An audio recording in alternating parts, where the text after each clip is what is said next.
Hello and welcome to Okawa Book Club. I'm your host, John. Today I'd like to talk about Master Okawa's latest book, The Truth About Spiritual Phenomena, Life's Q&A with El Cantare, which was just released on October 27th. To start off, I'll read the preface. This is a collection of the Q&A sessions from my earlier lectures and seminars that were held between the 2nd and 6th years of Happy Science. In this volume, I mainly focus on how to deal with spiritual phenomena and spiritual disturbances. In truth, it is not easy to answer these kinds of questions using simple language. Although it has been nearly 30 years since I held those Q&A sessions, I can still publish them without changing their content. This proves that the content of this book is universal and eternal, making it a fundamental textbook on spiritual disturbances and the like. I believe that many people are experiencing various spiritual phenomena or are becoming more spiritually sensitive. So I ask you to please read this book whenever you feel the need to do so. Also, I would like to emphasize the importance of faith, which I could not cover enough in this book. Please believe in me. People who become mini gods and refuse to listen to others are beyond help. From Ryuho Okawa, Master and CEO of Happy Science Group, September 28th, 2021. This book is a remarkable tool for any person who has ever experienced any kind of spiritual phenomena. And I don't think I would be incorrect in saying that every person at some point in their life has experienced something spiritual, whether it was a particularly profound dream or an incredible synchronicity or coincidence, or what seemed like a coincidence, or an instance of witnessing a person who may have appeared to be possessed, or a blessing, whatever the case may be.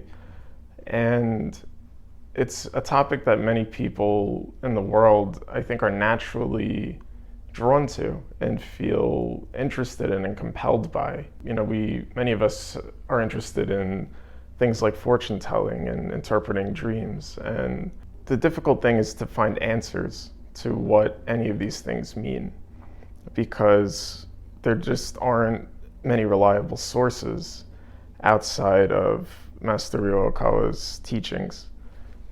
And there is a difference, and I think a cynical person could say that why would these teachings be so different from other teachings? And I think the answer is that the clarity in these teachings is with a completely different level of truth, and the explanations are straightforward and sensible, and they're rational as much as they are spiritual. And much of this book discusses how to manage your life when you're a spiritual sensitive person, because it's harder. A person who isn't spiritually sensitive will have an easier time in this world. They don't necessarily become so affected from being around a lot of people, being out in the world, and just the worldly vibrations. They're denser, but if you're not sensitive to them, it just feels normal. But if you're a spiritually sensitive person, then it could become very overwhelming to be out in the world.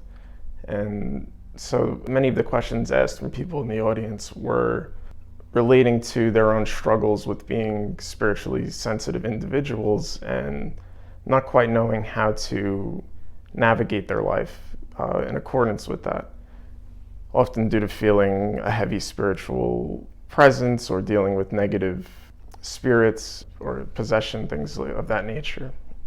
And so one of the solutions to maintaining a balance is to understand that a spiritually sensitive person is more in tune with their right brain, which in this book, in the secular world, the right brain is often described as being the creative side of the brain. But Master Okawa also states that it relates to the nature of enlightenment. And the left side of the brain relates to logic and rationality. So a spiritually sensitive person probably is more geared towards the right side of the brain. And needs to balance that with the left side of the brain. And I think with these teachings, it's something that differentiates them from really all other teachings, that it balances the right side of the brain with the left side of the brain. So by reading them and listening to them and learning them, you're experiencing this balance that allows you to live in harmony with yourself and with the world, which is really a very beautiful thing and a powerful thing. There were so many points in this book that I feel like I've said this with many of Master Okawa's books, but I wish I could have read this at an earlier time in my life, in a way. Although I'm sure it came to me at the right time. I need to have faith in that. But in my own profession as a psychotherapist, I deal with a lot of people with very negative spiritual vibrations on a daily basis. Sometimes 7, 8, 9 of them consecutively. And as a spiritually sensitive person, this can often be very challenging for me. I'm often left feeling completely drained and exhausted. And in this book, it does discuss how each of us is kind of like a battery, and we need to figure out what our capacity of a charge is. And even if we might feel disappointed with what that is, and learn to, make sure we're recharging, getting enough sleep. Something as simple as that, it makes a huge difference for a person who's more spiritually sensitive. But so it talks about giving prescriptions to people who are suffering from a lot of negative spiritual vibrations, suffering from possession. And I found that very relatable because that's something I have to do on a daily basis in my job.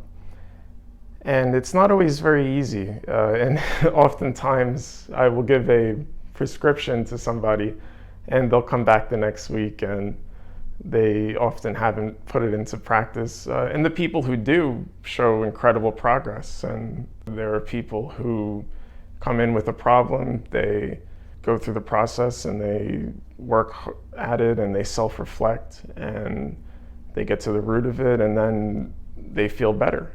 And unfortunately, because psychotherapy is a secular profession, I'm not able to talk about faith with people unless they bring it into the room.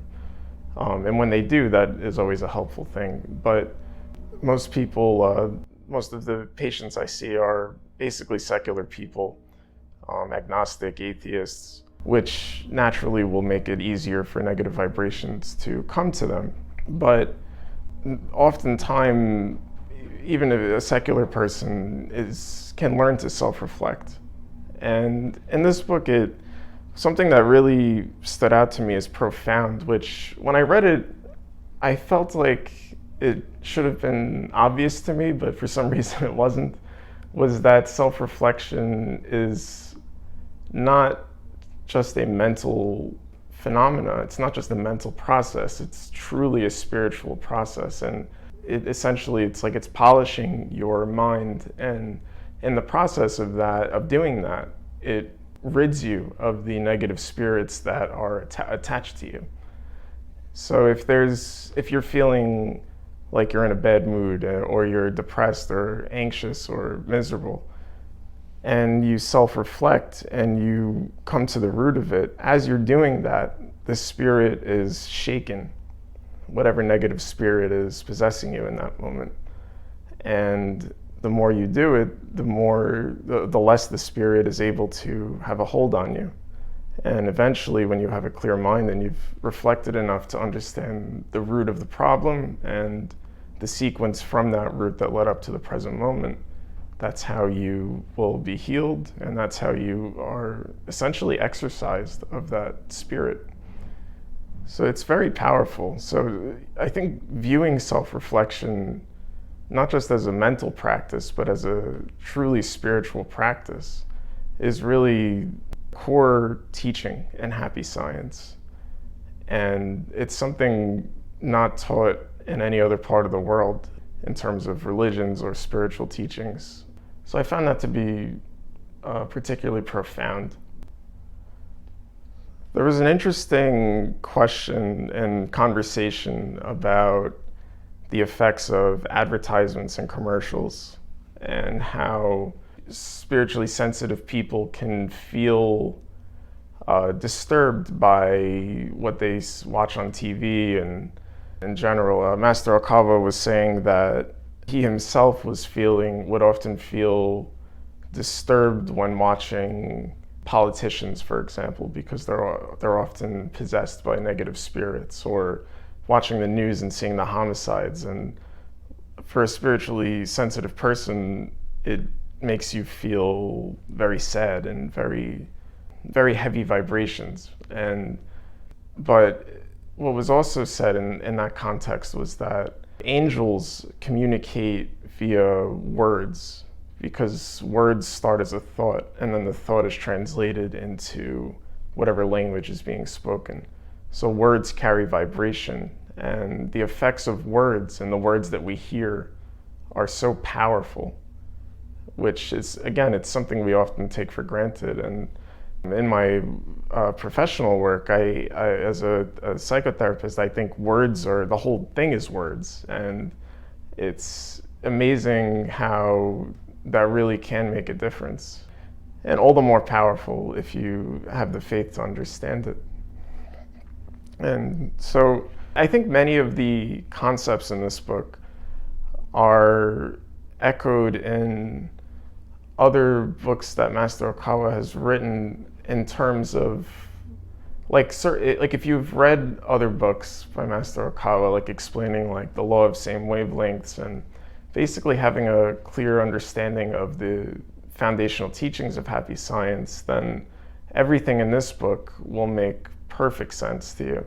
But I think even if you haven't read those books, this is a cool place to start if you're just curious about some type of spiritual phenomena that you've experienced in your life, whether it was a nightmare, or you went to a tarot reader and they gave you a terrible reading for your future, or whatever the case may be. And whatever, especially if you're feeling disturbed by it in some way, or even just curious, I think this is a book that has a lot of answers that just simply aren't available anywhere else. So to conclude this program, I will read the afterword. Some of you may have been spiritually sensitive since birth, or may have become spiritually sensitive after encountering Buddhist truth. It has been about 30 years since the Q&A sessions compiled in this volume took place. Over those years, we have seen many incidents occur one after another. Various illnesses have been cured, and our ritual prayers and other prayers have worked miracles. In a way, my spiritual abilities have significantly grown, and Happy Science has grown bigger and stronger as an organization. If you are suffering from spiritual disturbances right now, first, you should check whether you are an egoist or not. Egoistic people can lead a peaceful life if their work and their capability are well balanced, or if they are blessed with a caring coworker. However, at some point, you will face obstacles or encounter hardships because you lack knowledge and experience, and you will most likely fall into panic. That is when you will unexpectedly suffer from spiritual phenomena or disturbances. First, observe your mind as if looking at a mirror, and live an orderly life. Remind yourself every morning, today I will sow at least one seed of happiness. Sometimes thinking about a life of desiring little and knowing contentment is important. If you only seek worldly success, your life can be full of suffering. But if you see life as an opportunity to gain precious spiritual experience, your world is filled with light. From Ryuho Okawa, Master and CEO of Happy Science Group, September 28, 2021. The Truth About Spiritual Phenomena is available at major bookstores such as Barnes & Noble and Amazon.com. For more information, please visit okawabooks.com. That's it for today. Thanks for listening.